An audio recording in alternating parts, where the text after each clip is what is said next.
Howdy guys, this is the Roaming Prepper, and just wanted to do a little 5x5. I've been meaning to redo my intro video for a while now, and I figured now would be as good a time as any.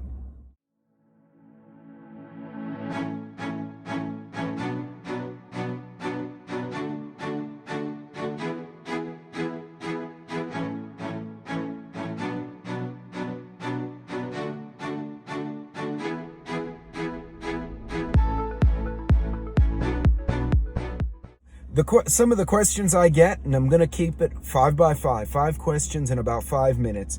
So 1, how long have I been into preparedness? I get that a lot. Actually, since I was a kid. My dad was a Cold War veteran who was also a Great Depression era kid. He had me late in life. So I heard the firsthand stories of making soup with grass, raising your own bees. He was also a machinist, really good with his hands. So anywhere we went, we had an emergency bag, we had supplies. As an old GI, so it's just something I grew up with. I've evolved over the years, but I didn't always call myself a prepper. I was just a former Boy Scout who was, be prepared and all that stuff.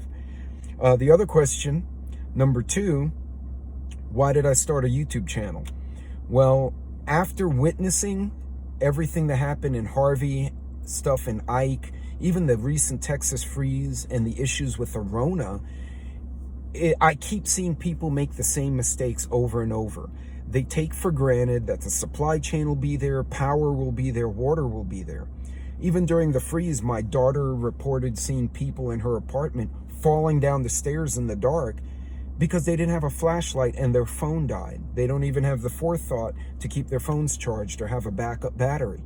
So this was a creative outlet for me, but it was also a way of sharing my knowledge. If I can prevent someone from going to a hospital, then great.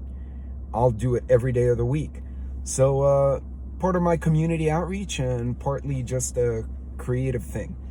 Question number 3 I get a lot is, what can I do to start? I being the person asking me the question, of course. The best recommendation I can give someone is do some research. Before you spend any money, do some research, do some reading, look at your life and look at what you do. I travel a lot, some people don't. You're in home, do you have property? Look at your situation, do you have kids, do you have elderly, disabled folks? And start with the most basic thing. Put together an emergency box. You can go to FEMA.gov or ready.gov or any of those websites, the Red Cross. Start with a basic emergency box for 72 hours. Toilet paper, paper towels, first aid kit. Make it a good first aid kit. Spend the money on that, if anything. Some extra meds, and just build that box for a weekend based on those guidelines. Then build another one, but put it in a backpack and leave it in your car. Now you've created your emergency kit and your get-home bag. And then start growing from there. As you watch more videos, as you talk to more people, you will learn the best way to do things. But start simple. Don't go crazy. Another question I've gotten a lot, why the Roaming Prepper? Where the hell did you come up with that from? Well, the truth of the matter is, my entire career since I left high school has been about traveling.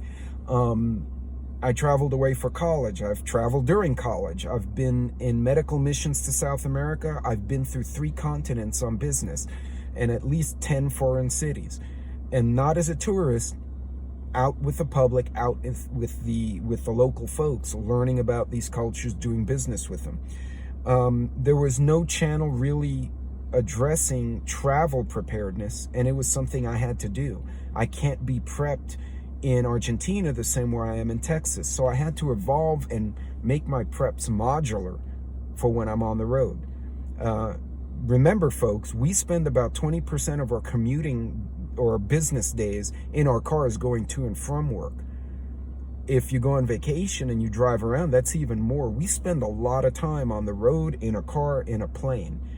You need to be able to not only be prepped at home, but understand that if an SHTF occurs, you could very well be in an airport or in a highway when it happens. So you need to be able to adapt to those kind of situations and be effective. The last question was, for my 5x5, was, what's up with the Corgi? Well, the little Corgi you see popping in and out of my videos, her name is Peppermint. My son adopted a Corgi, who's now mom's Corgi, and she was a big, sweet loaf of a dog, and she likes to cuddle, and she's just a real angel of a puppy. And I decided I like Corgis, I want one too. I grew up poor, so I never had a pet as a kid, and any pets we got when I had a family belonged to the kids.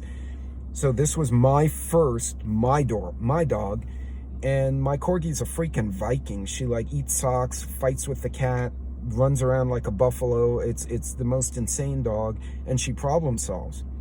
For the record though, the little Corgi is a herding breed. They're very good, and I've seen people train them for herding sheep, herding cattle, herding goats, and they're very alert.